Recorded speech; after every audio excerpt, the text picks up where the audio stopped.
Hey guys what's up. I hope आप सभी अच्छे होंगे। आगे बढ़ने से पहले मैं आप लोगों को बोलना चाहूँगा कि इस वीडियो को लाइक कर दो, चैनल को आप सब्सक्राइब कर दो, उससे थोड़ी सी मेरी मदद मिल जाएगी ताकि मैं आगे ऐसे वीडियोस बनाता रहूँगा। अब हम बात करते हैं स्पीड रीडिंग के बारे में, क्योंकि टॉपिक में आपने देख लिया होगा कि हम स्पीड रीडिंग के बारे में बात करने वाले हैं। तो आज हम स्पीड रीडिंग में सीखेंगे क्या क्या। पहले तो इसके कुछ मिसकंसेप्शंस हैं, उन्हें हम दूर करेंगे। फिर इससे रिलेटेड कुछ मिथ हैं, और स्पीड रीडिंग के क्या क्या बेनिफिट्स होते हैं, और फिर इसे हमें कब अप्लाई करना चाहिए कब नहीं करना चाहिए, ये सारी चीज़ों की अंडरस्टैंडिंग हमारे पास होना बहुत ज़रूरी है। तभी हम इसे सही तरीके से अप्लाई कर पाएंगे। अब बेसिकली स्पीड रीडिंग एक तरह की स्किल है, जैसे क्रिकेट की स्किल होती है, प्रोग्रामिंग की स्किल होती है, म्यूज़िक की स्किल होती है, डांस की स्किल होती है। उस तरह से स्पीड रीडिंग भी एक स्किल है जिसे हमें सीखना होता है बाकी चीज़ों की तरह। और ये हमारे लाइफ में एक मेजर रोल प्ले करती है, बट हम इसे हल्के में ले लेते हैं, और मोस्ट ऑफ द पीपल जो होते हैं वो सीखते ही नहीं, कभी इस टॉपिक के ऊपर काम ही नहीं करते हैं। बट अगर आप इस वीडियो को देख रहे हो तो आई होप कि आप इस टॉपिक पे काम करना चाहते हो। बेसिकली मैं यहाँ पे एक डाटा दे दे रहा हूँ जो आपको बताएगी कि स्पीड रीडिंग एवरेज आपकी है या बिलो एवरेज है, या फिर आपकी स्पीड रीडिंग काफ़ी तेज़ है। ये आप इस डाटा को देखकर पता कर सकते हो। वर्ड पर मिनट है, टीनेजर या मैच्योर की एक चिल्ड्रन है कोई, तो उसकी एवरेज स्पीड कितनी होनी चाहिए वो डाटा दिया हुआ है। अब हम इस डाटा के हिसाब से अगर हम बात करें तो हम 200-300 पन्नों वाली एक जो नॉवेल होती है, या फिर आप किसी की बायोग्राफी पढ़ते हो, तो आप उसे 2 से 3 घंटे में खत्म कर सकते हो, लेकिन हम ऐसा करते नहीं हैं। ये भी हम आगे जानेंगे कि ऐसा क्यों नहीं करते हैं।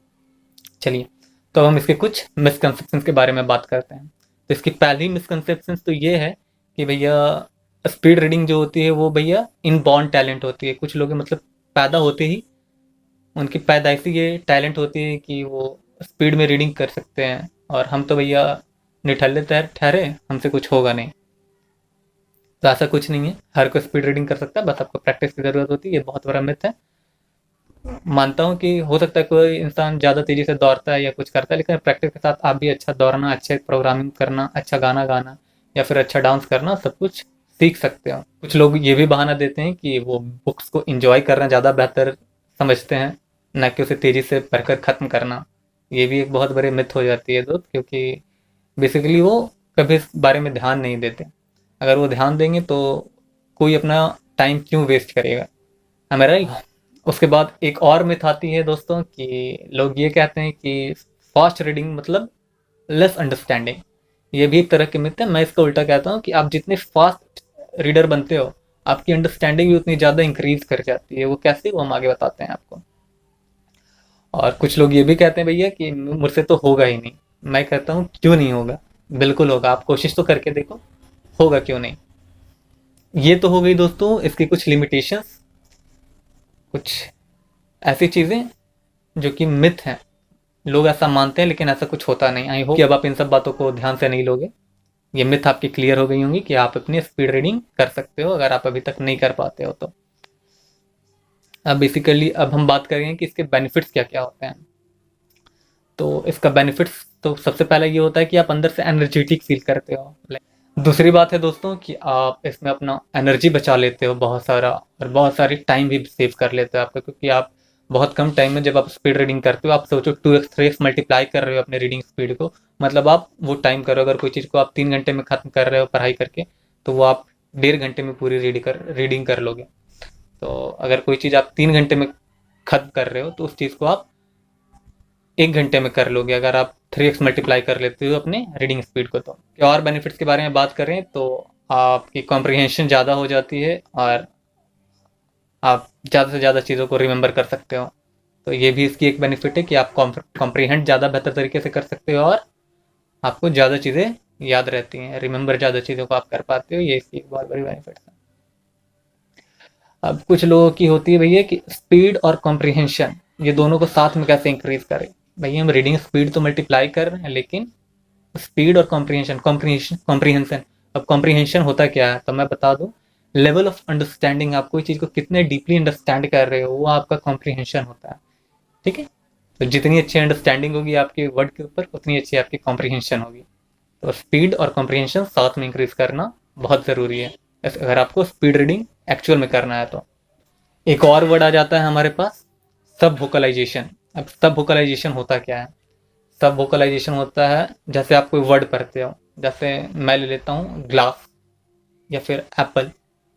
तो EPPLE एप्पल वर्ड पहले तो मैं कॉपी में देख रहा हूँ, उसे प्रोनाउंस कर रहा हूँ, अपने माइंड में उस चीज़ को क्रिएट कर रहा हूँ और उसकी पिक्चर मुझे पता चल रही है, तब मुझे वो वर्ड समझ में आती है। पूरे प्रोसेस को सब वोकलाइजेशन कहते हैं। एक इमेज सोर्स मैं यहाँ पे डाल रहा हूँ, आप देख सकते हो ये किस तरह से काम करता है। बेसिकली होता है क्या कि सब वोकलाइजेशन जो होता है वो आपके रीडिंग स्पीड को एक्चुअली डिक्रीज कर देता है। क्यों क्यों डिक्रीज करता है भाई? क्योंकि आप माइंड में क्या करते हो, पिक्चर्स बनाने लगते हो और सीखते हो। लेकिन स्पीड रीडिंग अगर आपको करना है तो आपको इसके उल्टा करना होगा, मतलब आपको सब वोकलाइजेशन नहीं करना है। आप, आई होप अभी थोड़ी प्रॉब्लम होगी, लेकिन जैसे जैसे ये आगे हो जाएगा आपके रीडिंग स्पीड इंक्रीज कर जाएगी। उसके अलावा स्पीड रीडिंग करने के लिए आप क्या कर सकते हो? तो स्पीड रीडिंग करने के लिए आप फ्रेजेस में रीडिंग कर सकते हो। इससे होता क्या है कि आपकी अंडरस्टैंडिंग ज़्यादा हो जाती है और आप आसानी से पढ़ाई कर सकते हो। मैं यहाँ पे एग्जांपल दे रहा हूँ, आप देख लो। अब हम बात करेंगे कि और आप क्या कर सकते हो। तो और आप खुद को मॉनिटर कर सकते हो। आपको मॉनिटर क्या करना है कि आपको प्रैक्टिस कर रहे हो आप, तो आप अपनी वर्ड पर मिनट इसे काउंट करो।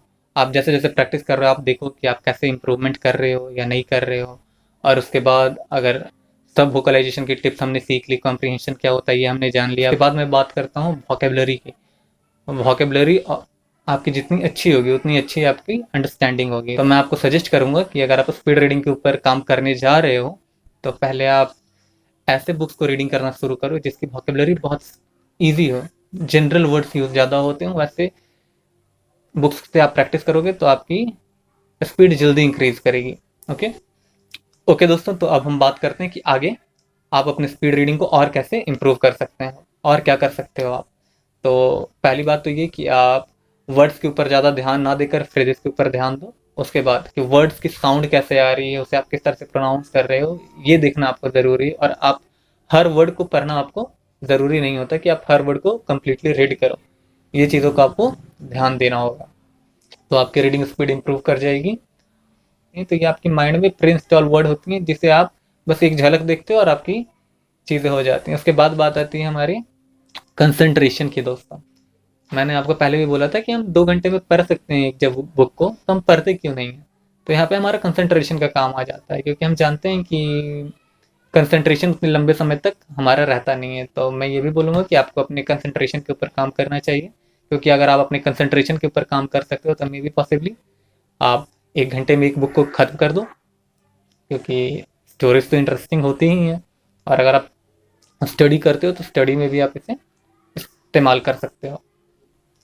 अब हम बात करेंगे कि कब आपको स्पीड रीडिंग नहीं करनी चाहिए। तो ये हम तब नहीं करते हैं जब हम जानते हैं कि हम जो स्टडी करने जा रहे हैं, जो हम रीड करने जा रहे हैं, उसकी वर्ड की कॉम्प्लेक्सिटी बहुत ज़्यादा है, वोकेबलरी जो है उसकी वो काफ़ी स्ट्रांग है। तो हमें स्पीड रीडिंग नहीं करनी चाहिए। वैसे सिचुएशन में हमें अपनी अंडरस्टैंडिंग के लिए एवरेज स्पीड काफ़ी होती है। और बहुत बार होता होगा आपके साथ कि आपने रीडिंग कर लिया और आपको पूरी वर्ड अच्छे से अंडरस्टैंड नहीं हो पाई, तो उसमें कोई दिक्कत नहीं है, आप दोबारा पीछे से स्टार्ट कर सकते हो। ओके, और जैसे कि हम कोई चीज़ को फर्स्ट टाइम पढ़ाई कर रहे हैं, फर्स्ट टाइम अगर आप पढ़ाई कर रहे हो किसी चीज़ को तो उसे हमें धीरे धीरे करना चाहिए। उसके बाद आप जब उसे रिवीजन करोगे तो आप स्पीड रीडिंग कर सकते हो, कोई दिक्कत नहीं है। उसके बाद कुछ चीज़ें जो हमें नई नई वर्ड सीखने को मिलते हैं, कुछ सीखने को, तो वहाँ पे हमें रश नहीं करना चाहिए, वहाँ पे हमें आसानी से करना चाहिए। ओके, अब हम बात करेंगे कब आपको स्पीड रीडिंग करनी चाहिए। तो दोस्तों जब आप कोई आसान से नॉवेल पढ़ रहे हो या फैमिलियर टेक्स्ट पढ़ रहे हो, आपको रिवीजन करनी है किसी चीज़ की, तो आप स्पीड रीडिंग कर सकते हो। या फिर आप बहुत ही आसान से कहानियाँ पढ़ रहे हो जिसकी वोकेबलरी आसान है, जिसे आप इजीली अंडरस्टैंड कर सकते हो, या आपको एक आइडिया चाहिए होता है किसी चीज़ का, तब आप स्पीड रीडिंग कर सकते हो। ओके, जैसे अकबर बीरबल की कहानियाँ, उसे पढ़ने के लिए वर्डिंग बहुत आसान होती है, वोकेबलरी आसान होती है, कॉम्प्लेक्सिटी नहीं होती है उसमें। आप उस वैसी सिचुएशंस में आप बहुत अच्छे से स्पीड रीडिंग कर सकते हो।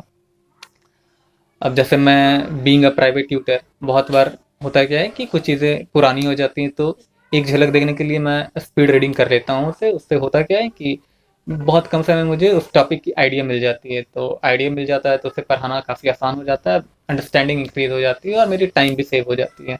वहाँ पे मुझे वर्ड बाय वर्ड पढ़ने की ज़रूरत नहीं होती। अब वीडियोस पे मैंने काफ़ी चीज़ें आपको बता दी, मिसकंसेप्शंस बता दिया, इसके बेनिफिट्स बता दिया कि आप अंदर से एनर्जेटिक फील करते हो, आपकी टाइम बचती है। अब हम बात करेंगे, रिवीजन कर लेते हैं कि आपको इम्प्रूव कैसे करना है। तो इम्प्रूव करने के लिए आपको फ्रेजेस में पढ़ाई करने होते हैं, आपको सब वोकलाइजेशन कम से कम करना होता है, वर्ड बाय वर्ड नहीं पढ़ना होता है, रेगुलर प्रैक्टिस करनी होती है, आपको मॉनिटर करना होता है आपको प्रैक्टिस को, और आपको हर वर्ड के साउंड के बारे में नहीं सोचना होता है, आपको माइंड से रीडिंग करने के बारे में सोचनी होती है। And that's all. इसी के साथ मैं वीडियो खत्म करता हूँ। अगर वीडियो पसंद आई होगी तो वीडियो को लाइक कर दीजिएगा, और नीचे कमेंट में अगर कोई सजेशन हो तो आप दे सकते हैं। मैं आगे आपके कमेंट्स को देखते हुए वीडियो को इम्प्रूव करने की कोशिश करूंगा। और कोई टॉपिक अगर आप बता सकते हो, सजेस्ट करना चाहते हो जिस टॉपिक पे आपको वीडियो चाहिए, तो आप वो नीचे दे सकते हो कमेंट में, ताकि मैं उस टॉपिक पे आगे वीडियो बना सकूं। Thank you so much video देखने के लिए। आगे भी आप हमारे साथ बने रहने के लिए चैनल को सब्सक्राइब करिए। Thank you.